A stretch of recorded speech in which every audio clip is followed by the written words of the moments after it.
नमस्कार, मैं हूं मुकेश शुक्ला और किसान समाचार में आपका स्वागत है। सबसे पहले रुक इस वक्त की हेडलाइंस पर। प्रधानमंत्री नरेंद्र मोदी ने अलीगढ़ में राजा महेंद्र प्रताप सिंह राज्य विश्वविद्यालय का किया शिलान्यास। कहा, छोटे जोत वाले किसानों के लिए सरकार लगातार कर रही है काम।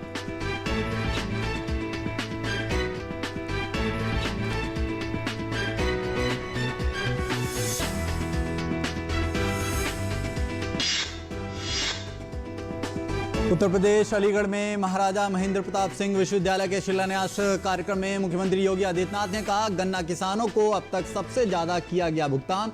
कहा, 1,61,00,000 नौजवानों को अपने ही गांव में मिला रोजगार। जनजातीय कार्य मंत्री अर्जुन मुंडा ने कहा, असम में जनजातीय विकास कार्यक्रम को दी जानी चाहिए प्राथमिकता। जनजातीय कार्य मंत्रालय आदिवासियों के समग्र विकास पर देता है ध्यान।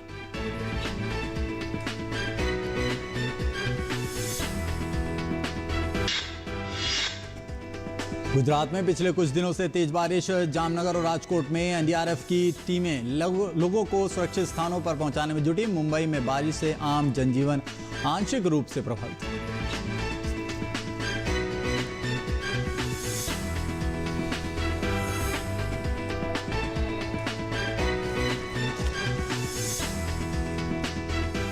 और खबर विस्तार से। प्रधानमंत्री नरेंद्र मोदी ने अलीगढ़ में राजा महेंद्र प्रताप सिंह राज्य विश्वविद्यालय का शिलान्यास किया है। इस अवसर पर पीएम मोदी ने कहा कि देश के जिन छोटे किसानों की चिंता चौधरी चरण सिंह जी ने की थी, उनके साथ सरकार एक सारथी की तरह खड़ी है। ये बहुत ज़रूरी है, इसलिए केंद्र सरकार का निरंतर प्रयास है कि छोटी जोत वाले किसानों को ताकत दी जाए।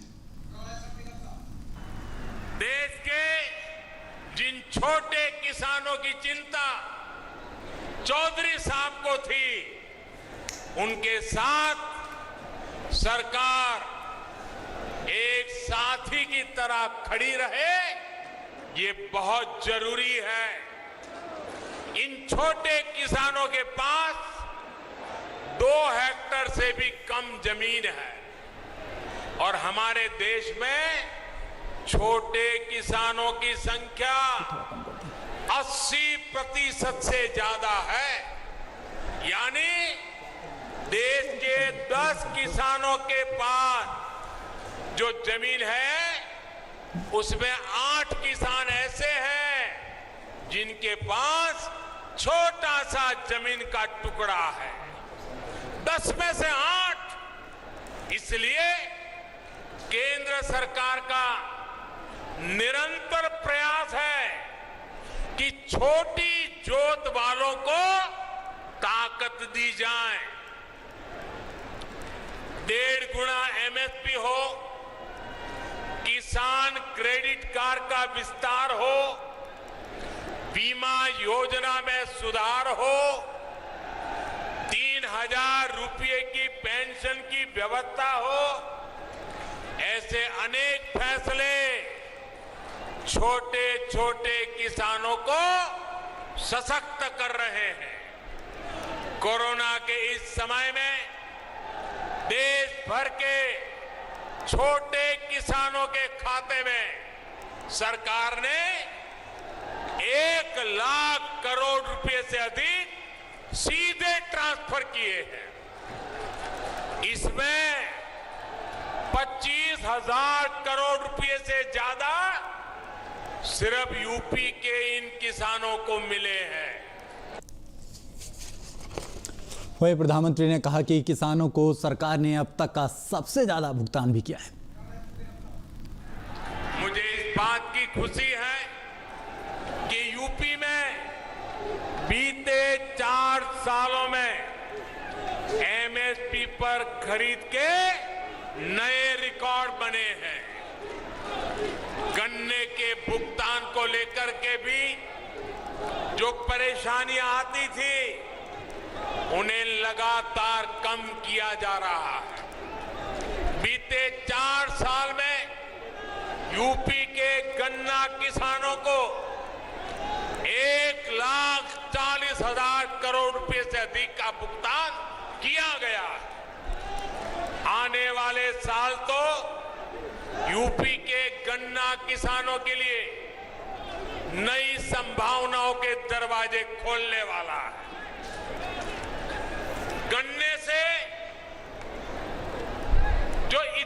बनता है, बायोफ्यूल बनता है, उसका उपयोग ईंधन में बढ़ाया जा रहा है। इसका बड़ा लाभ पश्चिम यूपी के गन्ना किसानों को भी होने वाला है।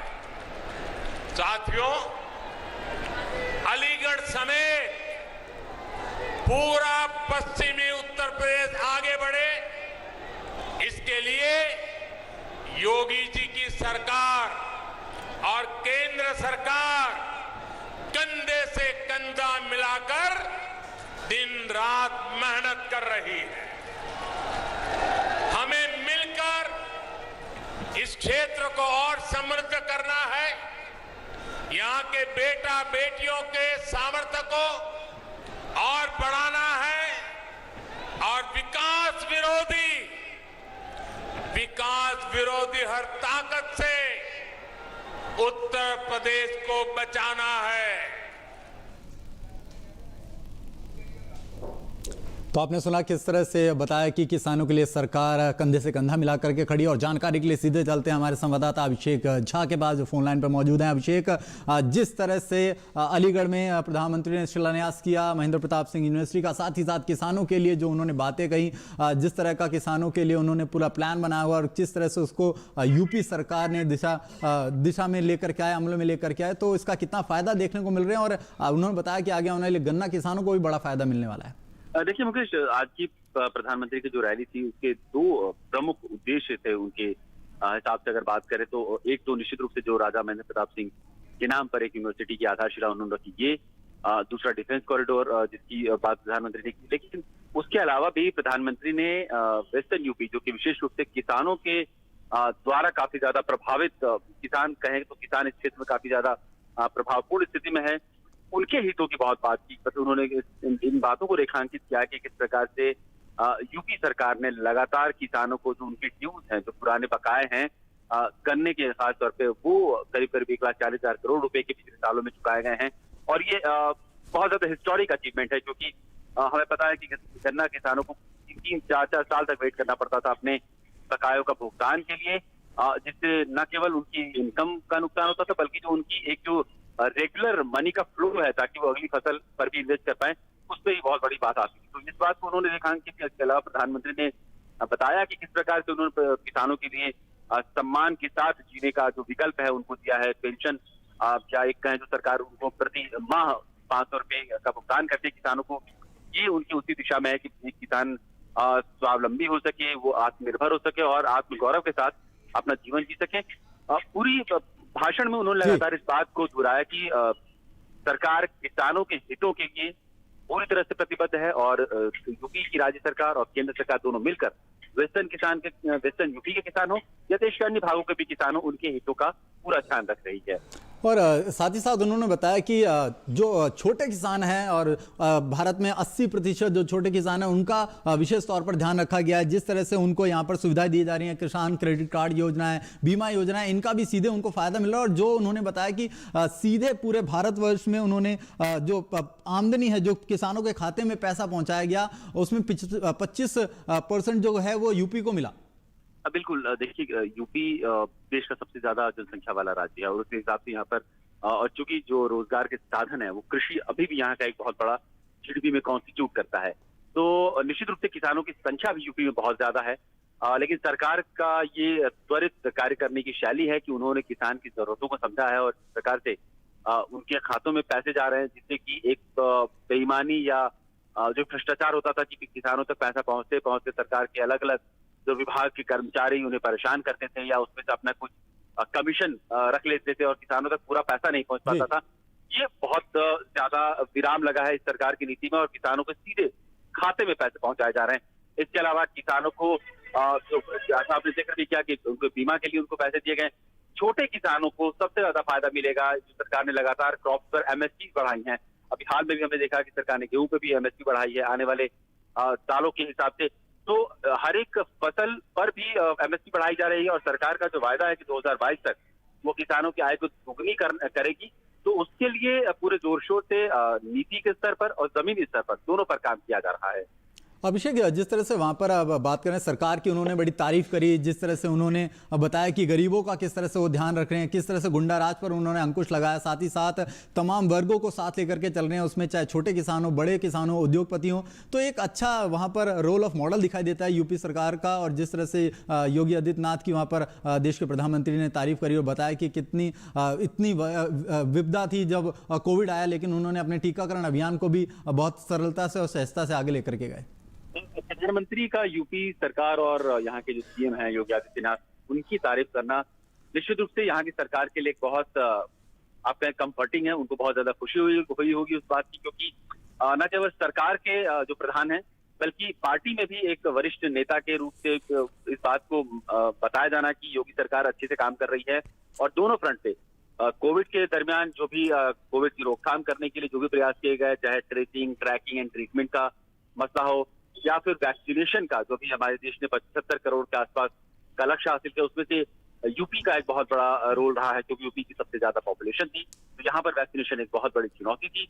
तो इतने कम समय में एक इंफ्रास्ट्रक्चर को क्रिएट करना, सप्लाईज को मेंटेन करना और घर घर तक लोगों में अवेयरनेस के साथ, क्योंकि बहुत ज्यादा लोगों में हेजिटेशन भी होती है कि वैक्सीन ले या ना ले, तो मल्टीपल लेवल पर सरकार को काम करना पड़ा है और तब जाके वैक्सीनेशन का ये जो रिकॉर्ड है वो हम अचीव कर पाए हैं। तो निश्चित रूप से यहाँ की सरकार के लिए एक अच्छी और सुखद खबर थी। इसके अलावा यूपी में लॉलेसनेस की जो समस्या थी उस पर भी यहाँ की सरकार ने प्रयास किया उसे कम करने का। बहुत बहुत शुक्रिया अभिषेक, हमारे साथ जुड़ने के लिए, उस तमाम जानकारी के लिए आपका बहुत बहुत शुक्रिया। रुक करते अगली खबर का। उत्तर प्रदेश के अलीगढ़ में महाराजा महेंद्र प्रताप सिंह विश्वविद्यालय के शिलान्यास कार्यक्रम में मुख्यमंत्री योगी आदित्यनाथ ने कहा कि गन्ना किसानों को अब तक सबसे ज्यादा भुगतान किया गया। मुख्यमंत्री ने आश्वस्त किया कि चीनी मिलें बंद नहीं होंगी। उत्तर प्रदेश के 1 करोड़ 61 लाख नौजवानों को अपने ही गाँव में, अपने ही जनपद में रोजगार और नौकरी मिली।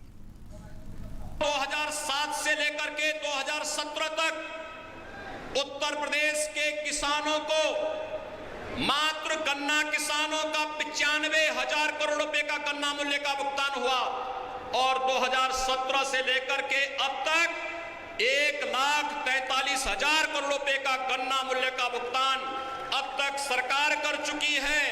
कोरोना कालखंड में चीनी मिलों को अनवरत चलाया गया और आगे भी हम इस बात के लिए आश्वस्त करते हैं कि केंद्र सरकार ने, अभी आपने देखा होगा, तमाम प्रकार की योजनाएं किसानों के हितों को लेकर के 2022 तक किसानों की आमदनी को दुगना करने के जिस लक्ष्य को लेकर के कार्य प्रारंभ किया है, उसे निरंतर किसान के जीवन में प्रगति होती हुई दिखाई दे रही है। मुख्यमंत्री ने कहा, फरवरी 2018 में प्रधानमंत्री ने उत्तर प्रदेश के पहले इन्वेस्टर समिट का उद्घाटन स्वयं आकर किया था। आज उसका परिणाम है कि उत्तर प्रदेश में 3 लाख करोड़ रुपए से अधिक का निवेश हुआ है और उत्तर प्रदेश के 1 करोड़ 61 लाख नौजवानों को अपने ही गांव, अपने ही जनपद में रोजगार और नौकरी मिली है। फरवरी 2018 में आदरणीय प्रधानमंत्री जी ने उत्तर प्रदेश के पहले इन्वेस्टर समिट का उद्घाटन आकर के स्वयं करके हमें कृतार्थ किया था और आज उसका परिणाम है कि देश के अंदर उत्तर प्रदेश निवेश के अच्छे गंतव्य के रूप में आगे बढ़ा है। 3 लाख करोड़ रुपए से अधिक का निवेश उत्तर प्रदेश में हुआ और उत्तर प्रदेश के 1 करोड़ 61 लाख नौजवानों को अपने ही गांव में, अपने ही घर में, अपने ही जनपद में रोजगार और नौकरी की सुविधाएं उपलब्ध हुई। वहीं असम में और 184 वन धन केंद्र स्थापित किए जाएंगे। जनजातीय कार्य मंत्री लगभग 40 मंत्रालयों के साथ समन्वय करता है और जनजातीय क्षेत्रों के स्वर्णिम विकास के लिए समन्वित दृष्टिकोण के साथ काम कर रहे हैं। केंद्रीय मंत्री ने कहा कि उनके मंत्रालय का लक्ष्य जनजातीय क्षेत्र के जैविक और प्राकृतिक प्रसंस्करण के तरीकों को बरकरार रखते हुए जनजातीय और जातीय उत्पादों के राष्ट्रीय एवं अंतर्राष्ट्रीय स्तर पर विपणन एवं प्रोत्साहन के माध्यम से उन क्षेत्रों का समग्र विकास करना है। उन्होंने कहा कि जनजातीय कार्य मंत्रालय लगभग 40 मंत्रालयों के साथ समन्वय करता है और देश में जनजातीय क्षेत्रों के स्वर्णिम विकास के लिए समन्वित दृष्टिकोण के साथ काम कर रहा है।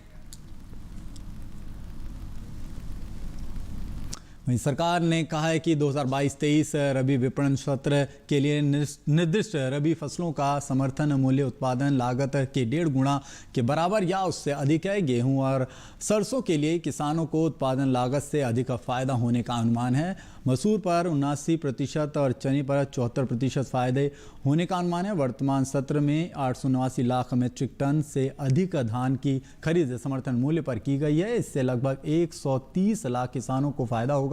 2021-22 के रबी विपणन सत्र के लिए लगभग 433 लाख मीट्रिक टन गेहूं की खरीद की गई, जबकि इससे पिछले वर्ष लगभग 390 लाख मीट्रिक टन गेहूं की खरीद की गई थी, जिससे 49,20,000 किसानों को लाभ पहुंचा था।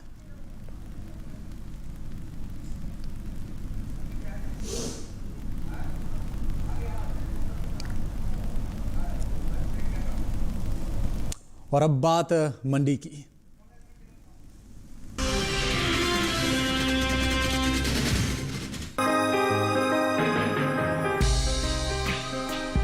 देश भर के अलग अलग राज्यों के किसानों से रबी विपणन सीजन 2021-22 के लिए गेहूं की सरकारी खरीद की जा रही है। उपभोक्ता कार्य, खाद्य एवं सार्वजनिक वितरण मंत्रालय की ओर से जारी ताजा आंकड़ों के अनुसार पंजाब, हरियाणा, उत्तर प्रदेश, मध्य प्रदेश, राजस्थान और गुजरात सहित अन्य राज्यों से गेहूं की रिकॉर्ड खरीद 433 लाख मीट्रिक टन के पार पहुंच गई है, जो बीते साल से 10% ज्यादा है। जबकि बीते साल की समान अवधि के दौरान गेहूं की खरीद महज 389 लाख 93 हजार मीट्रिक टन की हुई थी। गेहूं की खरीद से किसानों को सीधा लाभ मिल रहा है। वहीं गेहूं की पैदावार में इस साल बम्पर इजाफा होने का अनुमान जताया गया है। घरेलू स्तर पर साल 2020-21 में गेहूं की रिकॉर्ड पैदावार हो सकती है, जिसका असर कृषि उपज मंडियों में गेहूं के भाव पर देखने को मिल सकता है। कृषि मंत्रालय की ओर से जारी चौथे अग्रिम अनुमान के अनुसार साल 2020-21 के दौरान देश में गेहूं की कुल रिकॉर्ड पैदावार 109.52 मिलियन टन होने का अनुमान लगाया गया है। ये 100.42 मिलियन टन औसत उत्पादन की तुलना में 9.10 मिलियन टन अधिक है। गेहूं के निर्यात की बात करें तो देश से होने वाले गेहूं के निर्यात में लगातार इजाफा हो रहा है। इस साल देश से होने वाला गेहूं का निर्यात पिछले साल के मुकाबले कई गुना बढ़ा है। साल 2021 में अप्रैल से जुलाई महीने के दौरान देश से गेहूं का निर्यात 13,09,000 टन बढ़कर 14,80,000 टन के पार पहुंच गया है, जबकि बीते साल की समान अवधि के दौरान निर्यात महज 1,70,351 टन का ही हुआ था। कृषि उपज मंडियों में इन दिनों गेहूं की आवक सामान्य बनी हुई है।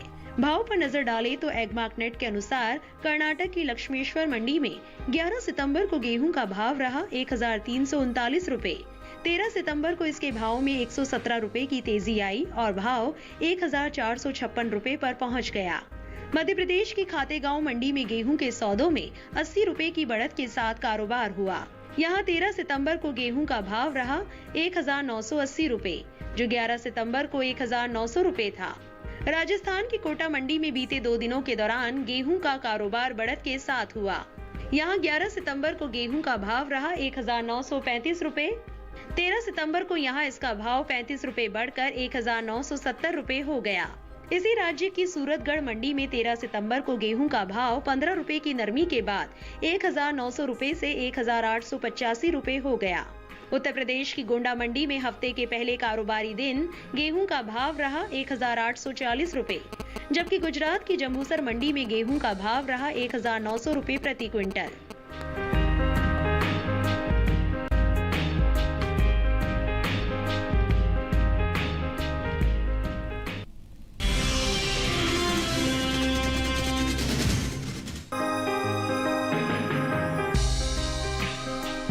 देश से होने वाले दालों के निर्यात में इस साल गिरावट दर्ज की गई है। साल 2021 के अप्रैल से जुलाई महीने के दौरान दलहन का निर्यात घटा है।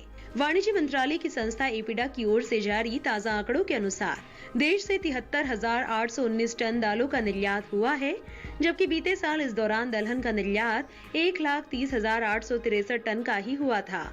यानी बीते 2 महीने के दौरान दालों के निर्यात में 45,000 टन से ज्यादा की कमी दर्ज की गई है। बीते कुछ दिनों से पीछे चल रही दलहन की खेती में अब कुछ बढ़त दर्ज की गई है। देश भर में खरीद दलहनी फसलों में शामिल अरहर और मूंग का रकबा जहां बीते साल के मुकाबले आगे चल रहा है, वहीं मूंग की बुआई में कुछ कमी आई है। कृषि मंत्रालय के साल 2021 के 3 सितंबर तक के लिए जारी ताज़ा आंकड़ों के अनुसार चालू खरीफ सीजन में दलहनी फसलों की बुआई 1,59,000 हेक्टेयर बढ़कर 1,36,85,000 हेक्टेयर में हो चुकी है, जो बीते साल की समान अवधि के दौरान 1,35,26,000 हेक्टेयर रही थी। हफ्ते के पहले कारोबारी दिन यानी सोमवार को दूसरी कृषि उपज मंडियों के मुकाबले उत्तर प्रदेश की मसूर की आवक ज्यादा रही। बात इसके हाजिर भाव की करें तो एग्मार्कनेट के अनुसार मध्य प्रदेश की पन्ना मंडी में 11 सितंबर को मसूर का भाव रहा 7,200 रुपए। 13 सितंबर को इसके भाव में 72 रुपए की गिरावट दर्ज हुई और भाव 7,128 रुपए पर आ गया। उत्तर प्रदेश की गोंडा मंडी में मसूर के सौदों में 10 रुपए की नरमी के साथ कारोबार हुआ। यहाँ 13 सितंबर को मसूर का भाव रहा 6,950 रुपए, जो 11 सितंबर को 6,960 रुपए था। वहीं राज्य की ही लखीमपुर मंडी में 11 सितंबर को मसूर का भाव था 5,770 रुपए। 13 सितंबर को इसके सौदे 20 रुपए टूटकर 5,750 रुपए पर हुए, जबकि मुजफ्फरनगर मंडी में मसूर के भाव में कोई बदलाव दर्ज नहीं हुआ। यहाँ दोनों दिन यानी 11 और 13 सितंबर को मसूर का भाव 7,600 रुपए पर टिका रहा। यहीं की सहारनपुर मंडी में भी स्थिर भाव का सिलसिला जारी रहा। यहाँ 11 सितंबर को इसका भाव रहा 7,500 रुपए, जो कि 13 सितंबर को भी 7,500 रुपए पर बरकरार रहा।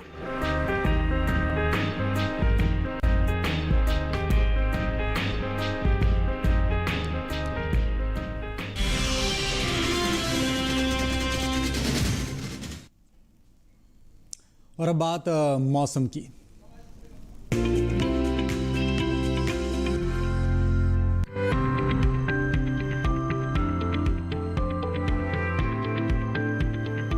अरुणाचल प्रदेश के किसान इस समय खेतों और बागों में पानी जमा ना होने दें। इसके अलावा यहाँ प्राथमिकता से निराई गुड़ाई करें।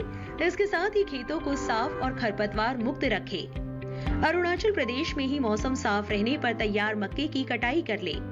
वहीं असम के पहाड़ी इलाकों में मूंग और उड़द की बुआई के लिए खेत तैयार करते रहे। इसके साथ ही यहाँ फूल गोभी की नर्सरी लगाते रहे। निचली ब्रह्मपुत्र घाटी इलाके में शीतकालीन सब्जियों की नर्सरी लगाएं। इसके साथ ही यहाँ केले के तनों को साफ करें और जरूरत पड़ने पर निराई करें। निचली ब्रह्मपुत्र घाटी इलाके में ही किसान बारिश का लाभ लेते हुए 30 दिनों की हो चुकी रागी की रुपाई मुख्य खेत में करते रहे। ऊपरी ब्रह्मपुत्र घाटी के बाढ़ प्रभावित क्षेत्रों में इस समय धान की मोनोहर साली, सोलपोना, गोविंद भोग, गितेश और प्रफुल्ल जैसी किस्मों के अलावा उच्च उपज देने वाली 25 साली धान की रुपाई की जा सकती है। इसके साथ ही यहाँ बारिश का पानी जमा करने के लिए धान के खेतों में मेड़ों को दुरुस्त करें और खेतों में 5 सेंटीमीटर जल स्तर बनाए रखें। बराक घाटी इलाके में समय फूल गोभी की अगेती किस्मों की बुआई करते रहे। मध्य ब्रह्मपुत्र घाटी इलाके में मूंग और उड़द की बुआई जारी रखें। इसके साथ ही यहाँ फूल गोभी, पत्ता गोभी, गांठ गोभी और मूली की नर्सरी लगाते रहे। इसके साथ ही मध्य असम में धान के खेतों में 5 सेंटीमीटर जल स्तर बनाए रखें। उत्तरी असम के मैदानी इलाकों के किसान इस समय मूंग और उड़द की बुआई के लिए खेत तैयार कर ले। मेघालय के किसान इस समय तैयार मक्के की कटाई कर ले और कटाई के बाद अगली फसल की बुआई के लिए खेत तैयार कर ले। मेघालय में ही इस समय फूल गोभी, पत्ता गोभी और ब्रोकली जैसी गोभी वर्गीय सब्जियों की नर्सरी लगाएं। वहीं मणिपुर में इस समय आलू की रुपाई के लिए खेत तैयार करते रहे। इसके साथ ही यहाँ अदरक की खुदाई कर ले। मणिपुर में ही किसान गोभी वर्गीय सब्जियों की रुपाई करते रहे।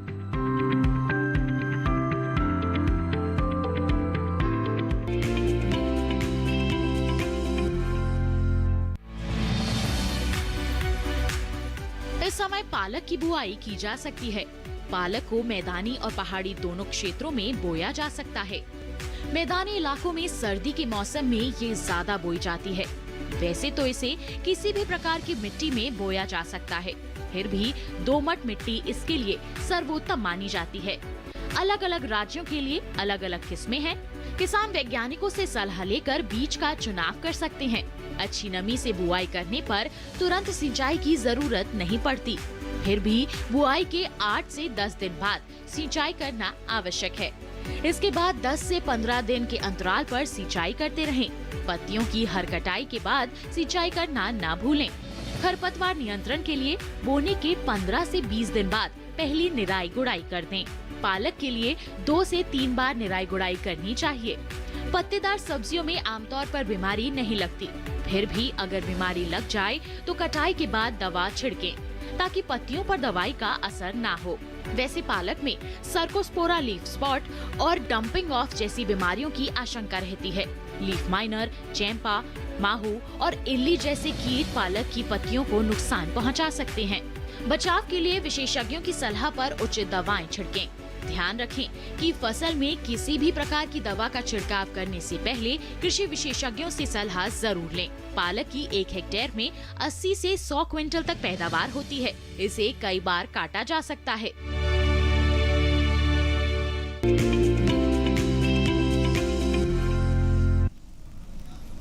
तो किसान समाचार के इस अंक में फिलहाल इतना ही। हमें दीजिए इजाजत। नमस्कार।